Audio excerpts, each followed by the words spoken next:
Assalamualaikum warahmatullahi wabarakatuh. Umat non-Islam seringkali menghina Islam dengan mengatakan Islam menyembah batu hitam di Ka'bah.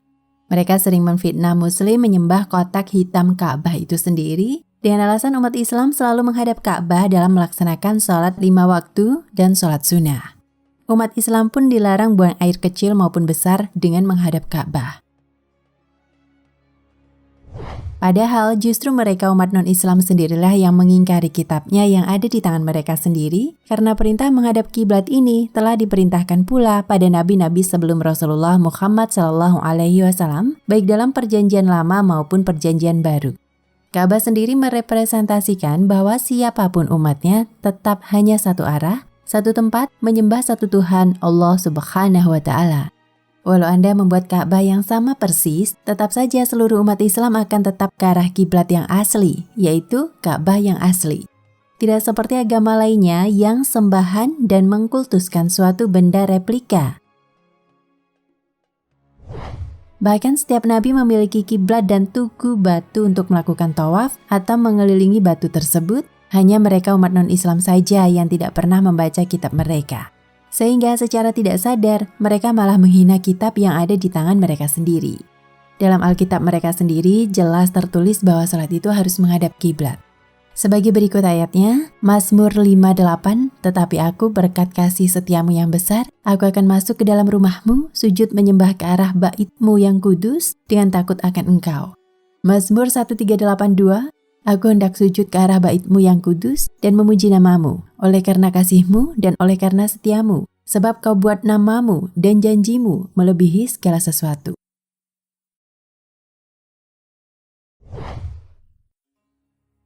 Jelas di situ tertulis bahwa 1. Beribadah dengan sujud, muka ke tanah. Mengapa umat non-Islam tidak pernah sujud? 2. Beribadah itu dengan menghadap ke kiblat. Mengapa umat non-Islam tidak pernah menghadap kiblat? 3. Di samping sujud, maka ada pula berlutut, duduk di antara dua sujud. Mengapa umat non-Islam tidak berlutut? 4. Setidaknya dilaksanakan 3 kali sehari. Mengapa umat non-Islam tidak setiap hari? 5. Setelah sholat, pray atau berdoa lalu dilanjutkan dengan memuji Allah, berzikir. Umat mana yang melaksanakan kelima hal ini? Umat Islam. Setiap umat memiliki kiblatnya masing-masing. Setiap umat memiliki arah masing-masing kemana dia menghadap. Hal ini sesuai dengan apa yang dikatakan Al-Quran. Dan bagi tiap-tiap umat ada kiblatnya yang ia menghadap kepadanya. Maka berlomba-lombalah kebaikan. Di mana saja kamu berada, pasti Allah akan mengumpulkan kamu sekalian pada hari kiamat. Sesungguhnya Allah Maha Kuasa atas segala sesuatu.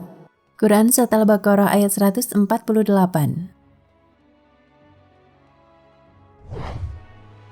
Dalam Alkitab Injil pun jelas tertulis bahwa nabi-nabi terdahulu pun memiliki bait Allah masing-masing. Banyak sekali ayatnya, lebih dari 100 ayat. Dan termasuk perjanjian baru pada masa Nabi Isa sekalipun. Dan Yesus pun tidak pernah menghapus Taurat meski 1 titik kecil pun. Artinya, hukum Taurat dan kitab-kitab para nabi terdahulu masih tetap berlaku. Matius 5:17, janganlah kamu menyangka bahwa aku datang untuk meniadakan hukum Taurat atau kitab para nabi. Aku datang bukan untuk meniadakannya, melainkan untuk menggenapinya. 5:18, karena aku berkata padamu, sesungguhnya selama belum lenyap langit dan bumi ini, 1 kata atau 1 titik pun tidak akan ditiadakan dari hukum Taurat sebelum semuanya terjadi. Lalu, mengapa mereka malah menghina sujud menghadap bait Allah? Mengapa mereka menghina sholat dan mengatakan nunggang-nungging? Padahal Yesus pun sholat dengan bersujud muka ke tanah dan Yesus pun berlutut serta merebahkan diri ke tanah, persis bagaimana Muslim melaksanakan sholat dengan sujud, berlutut, merebahkan diri ke tanah. Matius 26:39, maka ia maju sedikit lalu sujud dan berdoa. Katanya, ya Bapakku, jikalau sekiranya mungkin, biarlah cawan ini lalu daripadaku. Tetapi janganlah seperti yang ku kehendaki, melainkan seperti yang engkau kehendaki. Markus 14:35, ia maju sedikit, merebahkan diri ke tanah dan berdoa supaya sekiranya mungkin saat itu lalu daripadanya. Dari dua ayat di atas maka dapat disimpulkan, 1. Yesus sujud kepada Allah sebagaimana orang Islam sujud. Tidak ada tata cara ibadah dengan sujud muka ke tanah kecuali umat Islam. Kenapa umat non-Islam menghina sujud dengan mengatakan dengan beragam hinaan? Padahal Yesus pun sujud. Bibir mereka memuji Yesus, tetapi hatinya jauh dari Yesus. Matius 15:8, bangsa ini memuliakan aku dengan bibirnya, padahal hatinya jauh dariku. 15:9, percuma mereka beribadah kepadaku, sedangkan ajaran yang mereka ajarkan ialah perintah manusia. Dalam Alkitab Injil pun jelas menulis bahwa Nabi Ibrahim bersujud. Kejadian 17:3, lalu sujudlah Abram dan Allah berfirman kepadanya. Nabi Lot bersujud. Kejadian 19:1, kedua malaikat itu tiba di Sodom pada waktu petang. Lot sedang duduk di pintu gerbang Sodom, dan ketika melihat mereka, bangunlah ia menyongsong mereka, lalu sujud dengan muka sampai ke tanah. Nabi Ezra bersujud. Ezra 10:1. Sementara Ezra berdoa dan mengaku dosa sambil menangis dan bersujud di depan rumah Allah. Berhimpunlah kepadanya jemaah orang Israel yang sangat besar jumlahnya, laki-laki, perempuan, dan anak-anak. Orang-orang itu menangis keras-keras. Nabi Yosua bersujud. Yosua 5:14. Lalu sujudlah Yosua dengan mukanya ke tanah, menyembah dan berkata kepadanya, "Apakah yang akan dikatakan Tuanku kepada hambanya ini?" Nabi Daud bersujud. Mazmur 956, masuklah, marilah kita sujud menyembah, berlutut di hadapan Tuhan yang menjadikan kita. Nabi Musa bersujud. Keluaran 3:4-8, segeralah Musa berlutut ke tanah, lalu sujud menyembah.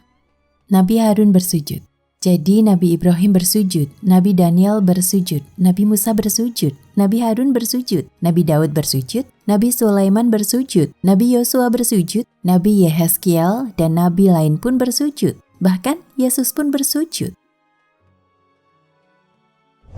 Lalu mengapa orang non-muslim menghina muslim bersujud dengan beragam hinaan?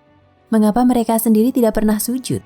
Apa mereka tidak ingin mengikuti jalan para nabi terdahulu dan Nabi Isa sendiri dengan bersujud muka ke tanah? Mengapa mereka mengingkari sujud yang dicontohkan oleh para nabi terdahulu? Jadi mengapa mereka menghina ibadah haji dan tawaf keliling Ka'bah jika itu semua jelas terdapat dalam kitab mereka sendiri dan juga dilakukan serta dicontohkan oleh para nabi terdahulu? Demikianlah bukti nyata yang justru ada di kitab-kitab mereka. Semoga diberikan kebenaran kepada golongan-golongan yang sesat, dan mereka dapat kembali ke Islam mirip seperti saat ketika baru dilahirkan, kembali suci. Jika mereka mau, sangatlah beruntung bagi mereka. Wallahu a'lam bishawab. Nah, pemirsa Ensiklopedia Al-Fatih, sampai di sini perjumpaan kita kali ini. Semoga menginspirasi.